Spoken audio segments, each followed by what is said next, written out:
तो हेलो दोस्तों, आज हम पढ़ते हैं क्लास 10th का मैथ। भाई गणित है, गणित हम मैथ पढ़ेंगे। त्रिकोणमिति के अनुप्रयोग। तो त्रिकोणमिति का अनुप्रयोग क्या होता है? तो त्रिकोणमिति का प्रयोग हम बेसिकली ग्रहों की दूरियां नापने में, पहाड़ों की ऊंचाइयां नापने में, नदी तालाब भवन मंजिला आज सब की या दूरियां ऊंचाइयां नापने में हम क्या करते हैं, त्रिकोणमिति का यूज किया जाता है। जैसे मान लीजिए मैप होता है, मैप में भी क्या होता है, त्रिकोणमिति का यूज किया जाता है कि 90 एंगल मुड़ो, 10 50 25 55 65 90 80 180। तो ये सब क्या है, त्रिकोणमिति के क्या है, अनुप्रयोग ही तो है। तो त्रिकोणमिति तो हम सवाल की ओर पढ़ते हैं। तो त्रिकोणमिति के अनुप्रयोग में हमें बेसिकली इस चैप्टर को हम कह सकते हैं ऊंचाई और दूरी, मतलब ऊंचाई और दूरी, इसमें मेन भूमिका इन्हीं पर है। इस चैप्टर का मतलब त्रिकोणमिति के अनुप्रयोग में सबसे ज्यादा फोकस हम किस पे करेंगे, ऊंचाई और दूरी। ऊंचाई मतलब क्या होता है, ये दूरी ए। ऊंचाई मतलब जे, इसको हम कहते हैं दूरी, मतलब यहाँ आधार ही होता है, क्या आधार, लेकिन हम इस यहाँ पढ़ेंगे दूरी। और ऊंचाई को हम ये कहते हैं, लंब को हम क्या कहेंगे, ऊंचाई। लंब को क्या कहेंगे भाई, ऊंचाई। तो होता है करड़ी। चौड़ाई से हम कहते हैं, क्या कहेंगे, चौड़ाई। चौड़ाई मतलब करड़ी होता है कर, लेकिन हम यहाँ कुछ ना, मतलब दूरी यहाँ पर देखेंगे, ये जो नीचे वाला आधार होता है दूरी, और ऊपर वाले क्या होता है, ऊंचाई, जिसे हम लंब कहते हैं। तो इन सब से हट करके हम नई चीजों को ओर जाते हैं। क्या पढ़ेंगे, रेखा, मतलब दृष्टि रेखा क्या होती है, क्षैतिज रेखा क्या होती है, उन्नयन कोण, अनुमान कोण, इन सब के बारे में। तो क्या क्या पढ़ेंगे, पहले नंबर देख लेते हैं, दृष्टि रेखा, और दूसरा नंबर क्षैतिज रेखा। दोस्तों हम क्षैतिज रेखा ट्रिकी सवाल पढ़ेंगे, एकदम ट्रिकी मॉडल से। कक्षा 10th के भले, लेकिन हम ट्रिकी मॉडल से सवालों को हल करेंगे। क्षैतिज रेखा और क्या पढ़ेंगे, उन्नयन कोण, जिसे हम कहते हैं एलिवेशन, उन्नयन कोण। उन्नयन कोण को हम कहते हैं एलिवेशन, दृष्टि रेखा को कहते हैं साइट ऑफ लाइन, क्षैतिज रेखा को कहते हैं हॉरिजॉन्टल लाइन। उन्नयन कोण हो गया हमारा एलिवेशन होता है, एलिवेशन। और नमन कोण डिफ्रेशन, और नमन कोण को कहते हैं एंगल ऑफ डिफ्रेशन।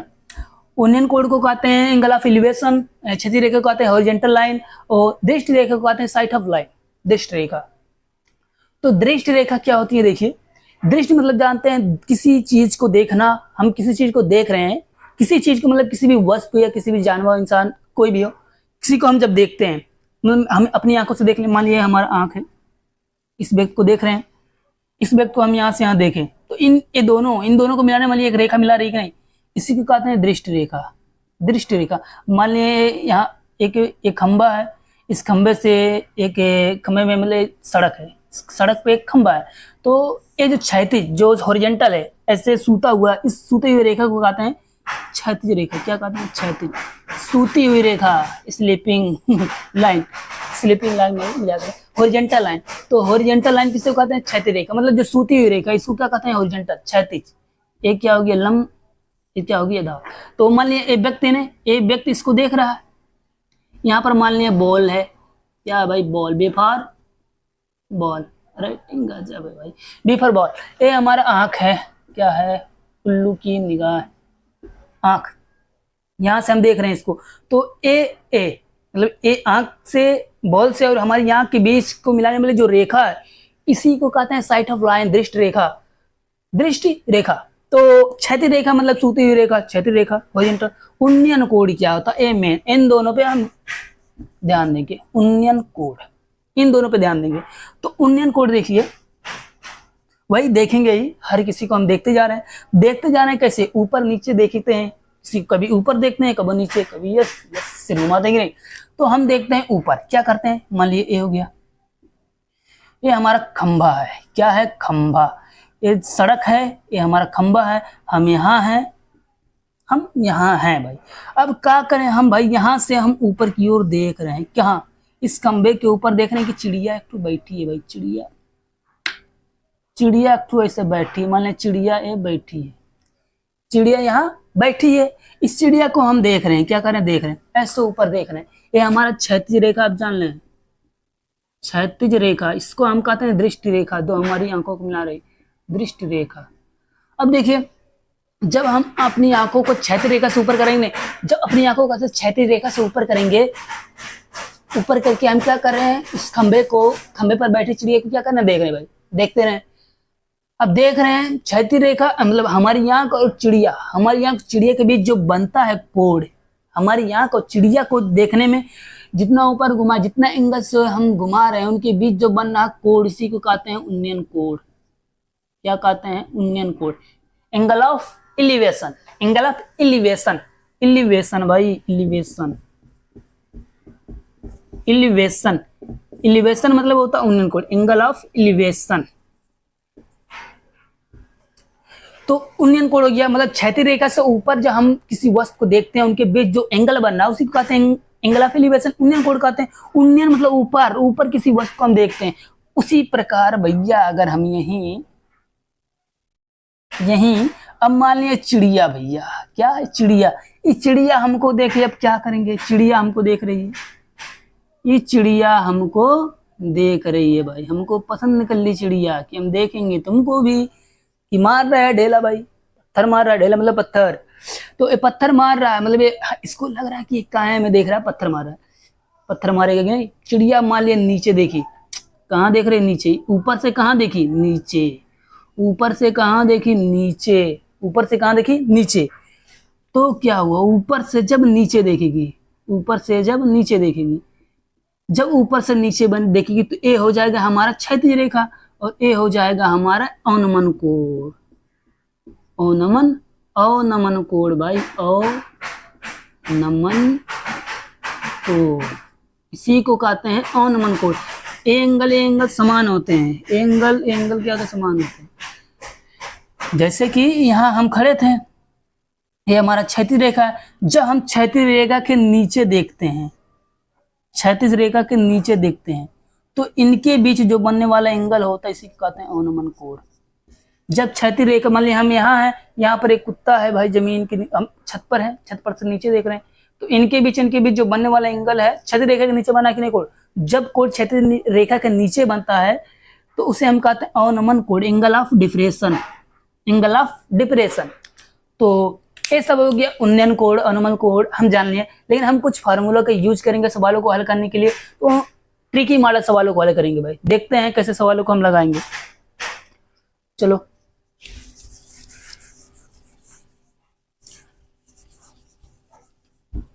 आप लोगों को मालूम होगा ना, साइन थीटा बराबर लंबा टिकाड़, cos थीटा बराबर आधार बटा, ये सब फार्मूला याद रहेगा तभी फार्मूला हम यहाँ पर सवालों को हल करेंगे अच्छी तरह से। तो tan थीटा मालूम है, tan थीटा बराबर लंब बटे आधार, जिसे कहते हैं b बटे p, लंब बटे आधार, परपेंडिकुलर अपन बेस, ये सब मालूम रहना चाहिए। तो हम लेते हैं यहाँ कुछ एंगल, कौन एंगल, राइट एंगल, यानी समकोण त्रिभुज हमारा। इस समकोण त्रिभुज का हम यहाँ क्या कहें, ऊंचाई कहें, क्या कहें, ऊंचाई, ऊंचाई को हम h से दिखाते हैं, किससे, h से, जैसे दिखाते हैं। a डिस्टेंस है यानी दूरी हमने कहा था, तो इसको हम d से दिखा देते हैं। मान लिया हमें ऊंचाई ज्ञात करना है, क्या ज्ञात करना है, ऊंचाई ज्ञात करना है, ऊंचाई ज्ञात करना है, क्या ज्ञात करना है, ऊंचाई ज्ञात करना है, यानी h को हमें ज्ञात करना। तो कैसे ज्ञात करेंगे, चूंकि हमें h को ज्ञात, चूंकि हमें मालूम है क्या, tan थीटा बराबर होता है, tan थीटा बराबर होता है लंब बटे आधार, क्या होता है, लंब बटे आधार, लंब बटे आधार। तो हमें h लंब है यानी ऊंचाई है, आधार d है, तो h ज्ञात करने के लिए हम d tan थीटा की यूज कर सकते हैं कि नहीं, d tan theta, d tan theta, यहाँ पर अल्फा भी कह सकते हैं, यहाँ पर मान लीजिए अल्फा कोड है, अल्फा कोड है, डी tan अल्फा भी कह सकते हैं। देखिए यहाँ पर ये भाग कर रहा था, ये के गुणा किया, तो हम क्या कर सकते हैं, यहाँ पर h बराबर डी tan अल्फा। अगर हमें आधार यानी ए ज्ञात करनी है, दूरी ज्ञात करनी है, डिस्टेंस ज्ञात करनी है, तो हम क्या करते हैं, कोट बीटा मान लिया यहाँ पर ए, अब मान लिया हमारा दूसरा कोड हो जाएगा बीटा, क्या हो जाएगा, बीटा। तो कोड बीटा बराबर होता है आधार बटे लंब एच, तो यहाँ पर हमारा d बराबर हो जाएगा H cot beta, H cot beta, तो d बराबर हो गया हमारा एच कॉट बीटा।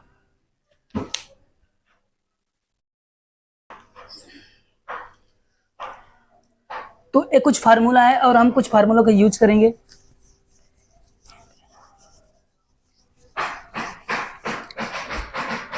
तो मान लीजिए अगर हमारा कुछ इस तरह से डायरेक्शन, कुछ इस तरह से स्ट्रक्चर हो, यहाँ पर ए एंगल बन रहा हो और यहाँ पर ए एंगल, इस एंगल को आते हैं अल्फा, इसको कहते हैं बीटा। ये हमारा हो गया ए बी सी।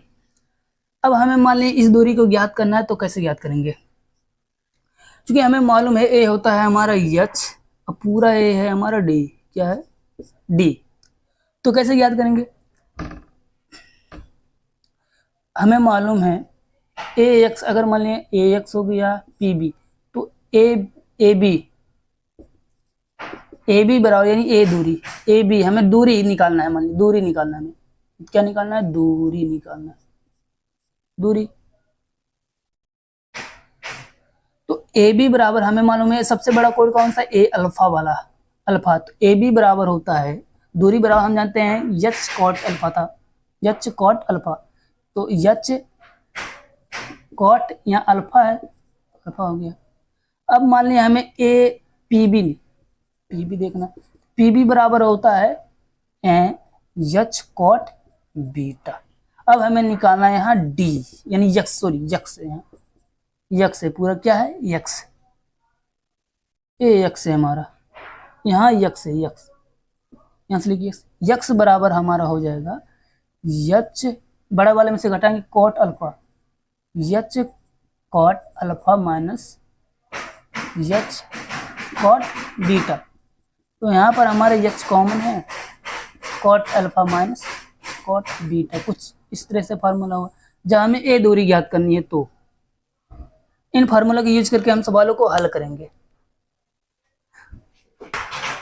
तो हेलो दोस्तों, हम सवालों को देखते हैं और इसी सवाल के आधार पे हम फार्मूलों का मतलब जितना फार्मूला बताएं क्या वो सही है, क्या वो मतलब उस पर लागू होते हैं, और हम मतलब कैसे 10th में एग्जाम में कैसे लिखा जाता है वो भी बताएंगे। पहले ट्रिकी माध्यम से समझते हैं, उसके बाद हम ब्रॉड में समझेंगे विस्तार से। सवाल दोस्तों, पहले नंबर सवालों को हम पढ़ते हैं, ध्यान से सवालों को पढ़ना चाहिए, तब उसके बाद हमें सोचना चाहिए क्या कह रहा है, जो कहता है उसके अनुसार हम करते जाते हैं, क्योंकि सवालों में ही अक्सर जवाब छिपा रहता है भाई, ये ध्यान रखना।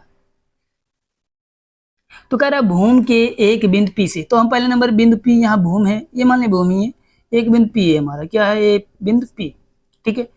पी से एक 10 मीटर ऊंचे भवन, एक 10 मीटर ऊंचे भवन, तो भूम की एक बिंदु पी से, तो मान लिया भूम ही है, भूम पर एक बिंदु है, ए भवन है, मान लिया ए हमारा क्या भवन है, कमरे हैं, सुनना नहीं, ये कमरे ही हैं भैया, ये कमरे हैं कुछ इस कदर,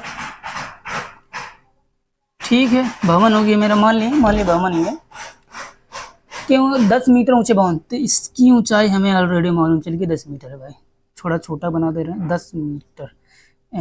बिंदु पी, यहाँ से बिंदु पी, ठीक है। ऊंचे भवन के शिखर का उन्नयन कोण 30 अंश, ऊंचे भवन के शिखर का यानी यहाँ से लेके यहाँ तक ए बिंदु पी, शिखर का उन्नयन कोण 30 अंश है, ठीक है, जैसा कह रहा सुनते जाए, शिखर का उन्नयन कोण 30 अंश। भवन के शिखर का एक ध्वज को लहराया गया, भवन के शिखर पर एक ध्वज को लहराया गया, मतलब शिखर पे कोई तिरंगा भी है, ध्वज मतलब तिरंगा भी है, कोई हमारा झंडा है, ये ध्वज को लहराया गया, ठीक है। पी ही है भाई, पी मिटा के दे रहा हूँ, बिंदु और पी से, यहाँ बिंदु रहेगा, गलती हो जाए, बिंदु पी से ध्वज के शिखर का उन्नयन कोण 45, बिंदु पी से शिखर के ध्वज ए है, शिखर के ध्वज का उन्नयन कोण मतलब टोटल ए हमारा 45 अंश है, ये यहाँ से लेके यहाँ तक 45 अंश है। फिर क्या कहा, ध्वज दंड की लंबाई यानी इसकी लंबाई मान लिया ए एच है, इसकी लंबाई की ऊंचाई है, इसकी लंबाई यानी यहाँ से यहाँ तक इसकी ऊंचाई ज्ञात करनी है, यहाँ से यहाँ तक इसकी ऊंचाई ज्ञात करनी है, यहाँ से यहाँ तक इसकी ऊंचाई एच की लंबाई, और बिंदु पी से भवन की दूरी मान लिया पी क्यू ए आर हो गया और ए एस हो गया, ठीक है। तो उन्नयन कोण की दूरी ज्ञात कीजिए जहां कड़े 3 बराबर 1.732 ले सकते हैं। तो पहले नंबर हमें इसका आधार ज्ञात करते हैं, क्योंकि हमें आधार मालूम है, मतलब ये भी कहा कि बिंदु पी और क्यू की बिंदु पी से भवन की दूरी यही है पी क्यू, यानी पी क्यू की दूरी ज्ञात करते हैं। तो पी क्यू की दूरी यानी आधार की दूरी कैसे ज्ञात करते हैं, आपको फार्मूला मैंने बताया है, पी क्यू बराबर यानी डी ज्ञात करना तो एच कॉट अल्फा डी की दूरी ज्ञात करना, तो एच कॉट अल्फा, ये फार्मूला डायरेक्ट हम बताएं, इस पे हम लागू कर सकते हैं, यानी डायरेक्ट हम लगा सकते हैं। एक ट्रिक है हमारा, कैसे सवालों को हल करते हैं देखते हैं। पी क्यू बराबर क्या होगी, एच कॉट अल्फा हम पढ़े तो पी क्यू, यहाँ पर अल्फा हमारा ये देखिए पी क्यू यानी ए अल्फा 45 अंश का है, एच सॉरी 30 अंश का, यहाँ से देखते हैं क्योंकि हम भवन की दूरी देख रहे हैं। त्रिभुज पी क्यू आर में, त्रिभुज पी क्यू आर में, त्रिभुज पी क्यू आर में देख रहे हैं, त्रिभुज पी क्यू आर में, तो पी क्यू बराबर एच कॉट अल्फा, तो पी क्यू बराबर एच कॉट यहाँ सब देख रहे हैं एच कॉट 30 अंश है, 30 अंश, और एच हमें मालूम है कितना 10, तो पी क्यू बराबर हो गया 10 हो गया, कॉट टी अंश का मान जो होता है 30 अंश होता है, तो पी क्यू बराबर हो गया 10 कड़ी 3, चूंकि हमें मालूम है कड़ी 3 के मान कितना लगेगा 1.73, तो 10 इंटू 1.732 रख दिए, तो हमारा वैल्यू आ गया 7 यानी 17.32 आ गया हमारा। देखिए पी क्यू का मान 70.32 आ गया 10 मीटर, यानी इतना मीटर में आ गया। तो ठीक है, इतना सवाल हुआ, अच्छा से हुआ। अब देखते हैं दोस्तों क्या कह रहा है, दूसरा नंबर क्या कह रहा है, ध्यान से पढ़ते हैं। फिर कह रहा है भवन की दूरी, यानी भवन यानी बिंदु पी से भवन की दूरी हो गया, ध्वज दंड की लंबाई यानी ए बी ज्ञात करना है। जैसे हम बताए थे कि यहाँ पर ऐसे फार्मूले को यूज किए थे कि यहाँ पर हमें ऐसे देखे थे कि एच कॉट अल्फा मान इसको ज्ञात करना था, तो हमने लगाया था फार्मूला कि x बराबर था हमारा एच कॉट अल्फा माइनस में एच कॉट बीटा। सेम इसी प्रकार हम यहाँ भी सवालों को हल करेंगे। कैसे देखते हैं, कैसे देखते हैं बाबू देखते हैं ना। तो हाँ, तो क्या कहते हैं ना, ध्वज की लंबाई यानी एच ज्ञात करना है, ध्वज की लंबाई यानी ध्वज की लंबाई, भाई में दम नहीं रह गया, इसमें मार्कर में दम नहीं रह गया। ध्वज की लंबाई हम माने हैं एच, तो ध्वज की लंबाई एच बराबर होगा, तो फार्मूला वही लगाएंगे, एच 10 हो जाएगा, यहाँ काट था यहाँ 10 हो गया, डी 10 अल्फा माने डी 10 बीटा। चल जाना भाई, चल जा, डी 10 अल्फा माने डी 10 बीटा, ये हो गया हमारा फार्मूला। तो एच बराबर हो गया हमारा, देखो जैसे हम लिखना बंद करें तो चलना ही बंद कर देना, डी 10, डी हमारा कॉमन है, तो 10 अल्फा माइनस 10 बीटा, तो एच बराबर डी का मान हमें मालूम है, यानी डी माना यही हमारा था पी क्यू 10 कड़ी 3 हो गया भैया, हमारे कितना आ गया 10 कड़ी 3 माइनस, और 10 अल्फा 10 45 अंश है, 10 45 माइनस 10 बीटा 10 30 अंश, 10 30 अंश, तो 10 30 अंश भैया यही था ना, इसे कॉस थीटा एच लंब बटे धार, धार बटे लंब, 10 alpha minus 10 sine theta 1/2 into cos theta, cos theta बटे 3/2। सही तो है भाई। तो एच बराबर हो गया हमारा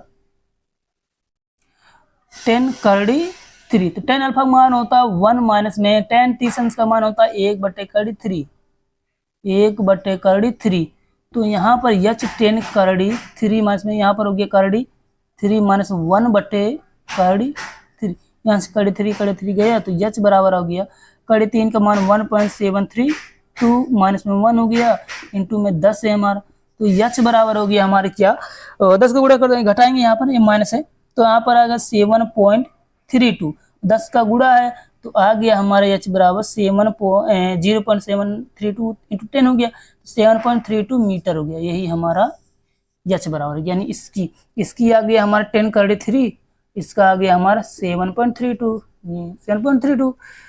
तो देखिए ट्रिक की माध्यम से हम सवालों को हल किए हैं, एक ट्रिक के माध्यम से हम सवालों को कैसे लगाएंगे ये होता है, लेकिन विस्तार से सवालों को कैसे लगाएं तो देखते हैं, विस्तार से कैसे सवालों को हम लगाएंगे। देखो विस्तार से सवालों को लगाने के लिए सबसे पहले हम क्या करेंगे, लिखा जाता है ए पी क्यू आर, तो लिखेंगे त्रिभुज पी क्यू आर में, त्रिभुज पी क्यू आर में, त्रिभुज पी क्यू आर में, चूंकि यहाँ पर पी क्यू आर में तो 10 30 अंश बराबर होता है, 10 वाला लंब बटे आधार होता है कि नहीं, लंब कितना है 10 आधार कितना है, कुछ नहीं, यहाँ पर पी क्यू है। तो tan 30 का मान होता है हमारा 1/√3 इंटू में 10 पी क्यू।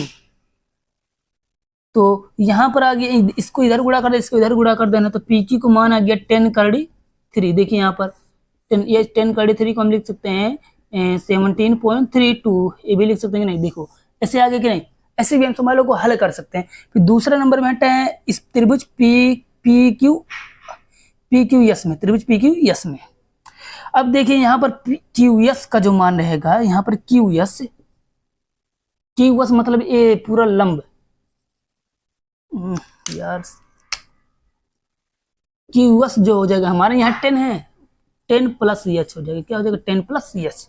तो त्रिभुज पी क्यू एस में पूरा देखते हैं, त्रिभुज पी क्यू एस में, त्रिभुज पी क्यू एस में, तो त्रिभुज पी क्यू एस में tan 45 तो लंबठेदार होता है क्यू एस, तो क्यू एस का मान 10 प्लस एच था आधार, और आधार पी क्यू यानी कड़ी 10 कड़ी 3 नहीं आया है भाई, 10 कड़ी 3 हो गया, और 10 45 का मान हो तो 1 होता है 10 प्लस एच, इसको लिख सकते हैं हम 17.32, तो 17.32 आ गया, इसके इधर गुणा कर देना तो 17.32 बराबर 10 प्लस एच, एच बराबर आ गया 10 प्लस में इधर आ जाएगा माइनस में 17.32, एच बराबर माइनस में हो गया 10, तो घटा देंगे तो आ जाएगा 7.32 मीटर। देखिए वही हमारा सवाल आया है, यहाँ भी मीटर रहेगा, तो वही आंसर आएगा नहीं, सेम ट्रिक के माध्यम से वही आंसर आया, ब्रॉड में हम लिखेंगे तभी वही आंसर आया। तो हम ट्रिक का यूज कर सकते हैं, बहुत आसानी से हम सवालों को हल कर सकते हैं। तो उम्मीद है कि आप लोगों को समझ में आया होगा। हम ऐसे ही इंपॉर्टेंट सवालों को ढूंढेंगे तो उसको बेस हम लगाएंगे सवाल, क्योंकि हम आपको इतना समझाने के लिए किए हैं, इतना समझाने के लिए मतलब मेहनत तो करते हैं, और भी हम मेहनत करने की कोशिश करेंगे कि आपको अच्छे से अच्छे मतलब समझा सकें, अच्छी से अच्छी सुविधा दे सकें कि हाँ आपको समझ में आ जाए। और मोटिवेशन की कमी है, मैं भी मोटिवेशन हीन हूँ अभी मेरे अंदर भी मोटिवेशन नहीं है। तो उम्मीद है कि आप लोगों को समझ में आया होगा। तो थैंक यू देखने के लिए, और जय हिंद।